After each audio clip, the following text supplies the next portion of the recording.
बिना माँ के अधूरे होते हैं, माँ बिना बच्चों के अधूरी होती है। याद रखो, संसार में माँ सबके बिना रह लेगी लेकिन अपने बच्चों के बिना नहीं रह पाएगी। और बच्चे जब महाराज छोटे होते ना तो दुनिया में उन्हें किसी के साथ छोड़ दो, वो महाराज नहीं रह पाएंगे बिना माँ के, क्योंकि माँ और बच्चों का संबंध ही बड़ा ही निराला होता है। बिना माँ के घर नहीं होता, बिना बच्चों के भी घर नहीं होता है। याद रखो, आज रोहित ने कहा माँ आप मुझे छोड़ के जा रही हो तो ऐसा लग रहा है जैसे शरीर में से प्राण निकले जा रहे हो। और रोहित ने कहा लगता जीवन की और सांसों का और इस तन से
अजनबी शहर में अनजान लोगों में कैसे रहेगा माँ।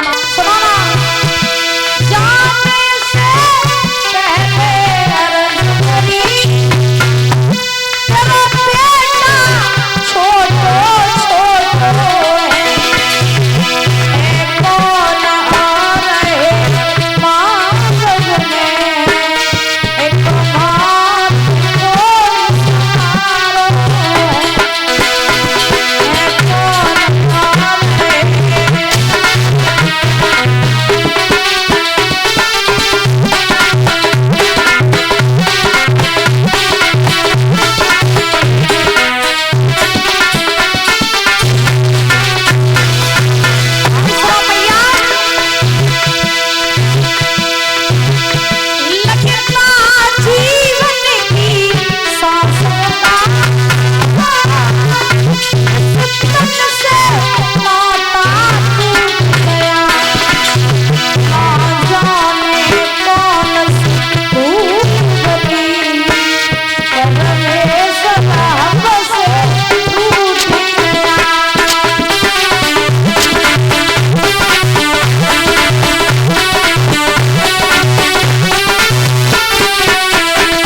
चलो क्योंकि मैं तुम्हारे बिना जी नहीं पाऊंगा। तो जैसे ये बात कही तो आज उसी समय मैया तारा ने अपने पुत्र की ये बात सुनी, कलेजे से लगा लिया और कहा बेटा हम तुझे छोड़ के कहीं नहीं जाएंगे, जहाँ जाएंगे तुझे साथ लेके चलेंगे।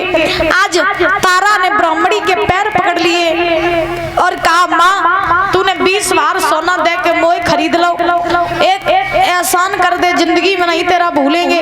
20 बार सोना दे के तू मेरे लला को खरीद ले मैया, मेरा लल्ला कछु काम करते रहे तो मेरे लल्ला को खरीद ले, क्योंकि मेरा बच्चा मेरे बिना जीवित नहीं रह सकता, मैं अपने बच्चे के बिना जीवित नहीं रह सकती हूँ। उसी समय ब्राह्मणी को दया आ गई, तो ब्राह्मणी ने 20 बार सोना दिया, तारा को भी खरीद, महाराज रोहितास को भी खरीद लिया।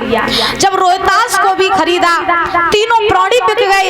हरिश्चंद्र से कालू मेहतर ने कहा, बोले हरिया चल मेरे साथ, बहुत हो गया तुम्हारा रोना धोना, चलो मेरे साथ। हरिश्चंद्र चलने लगे। जब हरिश्चंद्र चले तो इन्होंने मुड़ करके रानी तारा की तरफ और अपने पुत्र की तरफ नहीं देखा। तारा ने हरिश्चंद्र से कहा, महाराज जा रहे हो, जाने को आप चले जाओ, लेकिन एक बार जाने से पहले क्या आप मुड़ के नहीं देखोगे? पता नहीं कब जीवन में मिलना हो पाए, कब न मिलना हो पाए, तो एक बार कम से कम मुड़ के तो देख ही लो। जैसे ही हरिश्चंद्र ने तारा की तरफ मुड़ के देखा, हरिश्चंद्र की आंखों में से आंसू निकल पड़े। और जब हरिश्चंद्र की आंखों में आंसू निकले, हरिश्चंद्र ने तारा से कहा, हे तारा, लोग मर जाते हैं फिर भी अपनी पत्नी अपने पुत्र के ऊपर आंच नहीं आने देते हो। मैं वो दुष्ट अभागा व्यक्ति था जिसने अपने स्वार्थ के पीछे अपनी पत्नी को और अपने पुत्र को बेच दिया। हे तारा, समय से बड़ा बलवान कुछ नहीं है, क्योंकि कहते हैं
नहीं है, हमारा तुम्हारा 7 वर्षों तक का था, अब हमें जाना होगा। उसी समय आज महाराज ये हरिश्चंद्र जो है कालू मेहतर के यहाँ आए और कालू मेहतर के यहाँ महाराज जल भरने का काम करने लगे। बोलिए वृंदावन बिहारी लाल की। आ जाओ भैया,